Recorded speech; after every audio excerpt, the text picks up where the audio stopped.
Felizmente, vivemos em uma época em que a maioria dos países se dá muito bem. Guerras constantes e revoluções parecem ser coisa do passado para a maioria dos países, e a diplomacia, em geral, é pacífica. No entanto, em todo o mundo, vários países ainda mantêm relações tensas entre si, chegando ao ponto de se criticarem e se hostilizarem ativamente, pelo menos quando se trata de seus governos. Tenho certeza de que as pessoas em si não se importam tanto e apenas se dariam bem.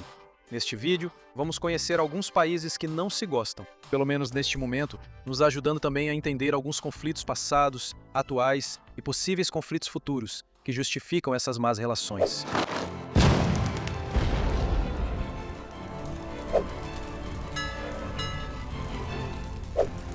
Primeiro, Venezuela e Guiana.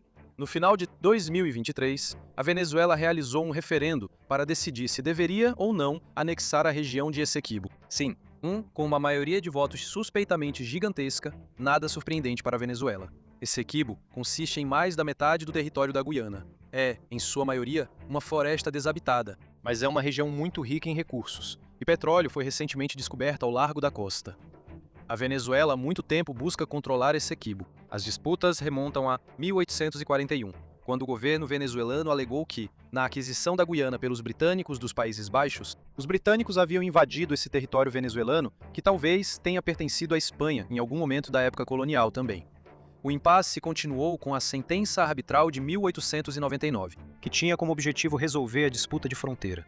Ela resultou na delimitação da fronteira atual, mas a Venezuela rejeitou, alegando que era injusta e que o território de Essequibo, que fica a oeste do rio Essequibo, pertencia a eles por direito. Em resumo, a principal e única questão parece ser a reivindicação da Venezuela sobre mais da metade do território da Guiana, que, de acordo com o direito internacional, pertence legitimamente à Guiana. Então, Polônia e Bielorrússia. Polônia e Bielorrússia faziam parte da esfera de influência da União Soviética após a Segunda Guerra Mundial. No entanto, com o colapso da URSS e a destruição da Cortina de Ferro, elas seguiram caminhos muito diferentes. Enquanto a Polônia realmente se tornou um país soberano, desenvolvendo-se imensamente e se associando ao restante da Europa a oeste, especialmente ao ingressar na OTAN e na União Europeia, a Bielorrússia não fez o mesmo. Pode-se dizer que a Bielorrússia permaneceu na esfera de influência da Rússia desde o início. O desenvolvimento e o progresso deles não foram os mesmos, e rapidamente o país voltou a viver sob um regime autoritário, podendo ser considerado até mesmo um fantoche direto de Moscou. A defesa da Polônia pela democracia na Bielorrússia contra o autoritarismo do país. O fato de que a Bielorrússia empurrou migrantes e refugiados à força para a Polônia, obrigando a Polônia a fechar sua fronteira. Além disso, o papel da Bielorrússia no conflito na Ucrânia fez com que as tensões entre os dois países aumentassem e suas relações ficassem piores do que nunca. Em resumo, diferenças ideológicas, apoio a lados opostos em outro conflito e ações diretas de agressão são as principais questões. Para o leste, Arábia Saudita e Irã. A Arábia Saudita e o Irã há muito tempo competem diretamente para serem a principal potência na região do Oriente Médio, mesmo que o Irã esteja localizado mais a leste. A situação lembra uma guerra fria desde que o Irã teve sua Revolução Islâmica em 1979.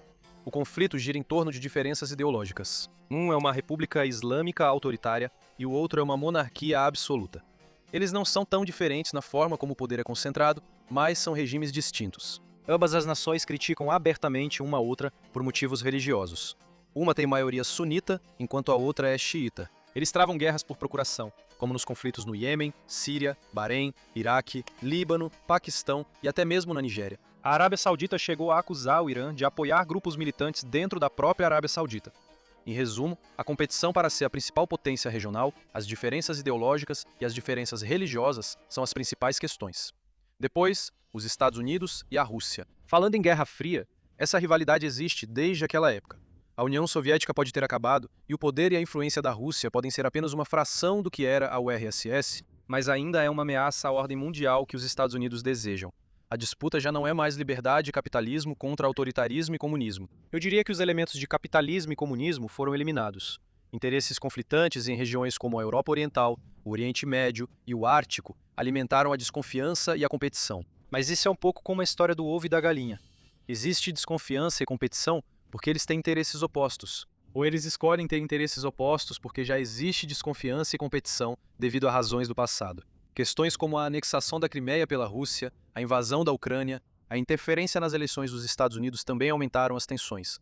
Sanções de ambos os países, expulsões diplomáticas mútuas e a falta de um diálogo construtivo também contribuiu para um ambiente diplomático desafiador. Em resumo, a disputa histórica da Guerra Fria continuou, e as ações que eles continuam tomando por causa disso podem ter piorado as coisas e criado novas disputas próprias. Além disso, os Estados Unidos e a China, onde a disputa é ao mesmo tempo semelhante e diferente daquela com a Rússia. As relações tensas são caracterizadas por uma mistura de competição econômica, rivalidade geopolítica e diferenças ideológicas. A posição dos Estados Unidos como maior economia do mundo é frequentemente ameaçada pela China. A China é um regime comunista autodeclarado e definitivamente autoritário, que busca constantemente expandir sua esfera de influência pelo mundo, alcançando lugares onde os Estados Unidos há muito tempo exercem influência. Além disso, o desequilíbrio comercial, o roubo de propriedade intelectual e as disputas tecnológicas têm alimentado tensões econômicas, levando à imposição de tarifas e restrições comerciais por ambas as nações, essencialmente uma guerra comercial. Geopoliticamente, disputas territoriais no Mar do Sul da China, Taiwan e abordagens diferentes quanto à influência regional contribuem para uma dinâmica tensa, por assim dizer. Sem falar nas preocupações com direitos humanos, especialmente em Xinjiang e Hong Kong.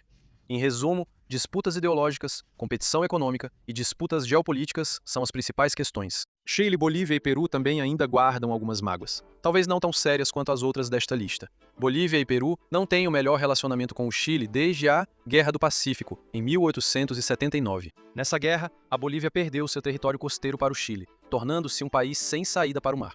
A disputa territorial continua alimentando as relações tensas entre as duas nações, e apesar das derrotas em tribunais internacionais, a Bolívia continua lutando pelo seu direito de acesso ao mar. Além disso, o Peru, que também esteve envolvido na Guerra do Pacífico ao lado da Bolívia, mantém ressentimentos históricos com o Chile, por perdas territoriais adicionais, mas pelo menos não ficou sem saída para o mar.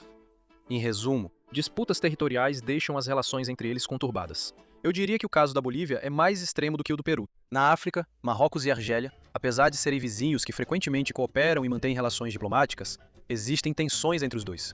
Exemplos disso são várias crises desde a independência deles. A Guerra do Sahel, de 1963, uma disputa de fronteira devido ao Marrocos reivindicar duas províncias argelinas. A Guerra do Saara Ocidental, de 1975, que foi um conflito armado entre a Frente Polisário Indígena Saaraui, apoiada pela Argélia, contra o Marrocos, quando a Argélia começou a dar asilo aos líderes do Saara Ocidental. O fechamento da fronteira entre Argélia e Marrocos em 1994, que dura até hoje, assim como a assinatura do Tratado de Normalização entre Israel e Marrocos. Em resumo, disputas de fronteira, posições opostas em política externa e a recusa da Argélia em aceitar a anexação do Saara Ocidental pelo Marrocos são as principais questões. Voltando para a Ásia, temos Myanmar e Bangladesh. Desde o golpe militar em Myanmar, as relações com Bangladesh têm sido bem ruins. As causas são várias, incluindo diferenças ideológicas, mas principalmente focando na crise dos refugiados Rohingya. A perseguição da minoria muçulmana Rohingya em Myanmar levou a um influxo significativo de refugiados para Bangladesh. Bangladesh não só condena as perseguições dentro de Myanmar, como também foi forçado a lidar com uma crise de refugiados, além de discordar sobre a repatriação desses refugiados. Isso, juntamente com algumas disputas históricas de fronteira, continua contribuindo para as tensões diplomáticas. Em resumo, os desacordos ideológicos entre a democracia de Bangladesh e o regime autoritário de Myanmar, a nação muçulmana de Bangladesh, a condenação da perseguição aos muçulmanos em Myanmar e a consequente crise de refugiados, na qual Bangladesh está envolvido como país de destino, são as principais questões. E então, é claro, Turquia e Armênia. Novamente, a principal questão aqui é histórica. As más relações estão enraizadas principalmente nos massacres de armênios durante o Império Otomano, em 1915, o que a Turquia nega. Isso levou à falta de reconhecimento diplomático e à ausência de relações formais entre os dois países, o que torna impossível qualquer resolução.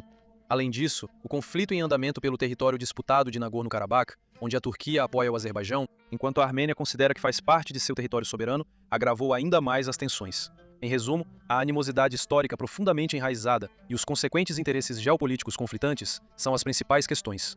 Então, esses são alguns dos países ou governos de países que ainda não se gostam em 2024. Como eu disse, na maioria dos casos, acredito que as pessoas de ambos os lados realmente se dariam bem. E essas desavenças geralmente são exclusivas dos governos dos países devido a questões geopolíticas. Mas é claro que existem algumas exceções. Às vezes são questões do passado, onde ainda existe ressentimento ou não foi encontrada uma solução para o problema que existia. Às vezes são questões atuais. E às vezes são pequenos problemas, que podem, tomara que não, evoluir para conflitos futuros. O que você acha disso? Você conhece ou acha que existem outros países que não gostam uns dos outros? Me conte nos comentários. Obrigado por assistir, inscreva-se se quiser ver os próximos vídeos e até a próxima para mais conhecimentos gerais.